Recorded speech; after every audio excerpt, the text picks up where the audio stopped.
ఎక్కడి వరకు వెళ్తున్నావు బేటా? విద్యానగర్ వరకు వెళ్ళాలా ఆంటీ?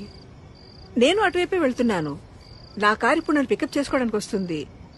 నీకు అభ్యంతరం లేకపోతే నాతో రావచ్చు. అయ్యో పర్లేదా ఆంటీ, నేను వెళ్తాను. Thank you.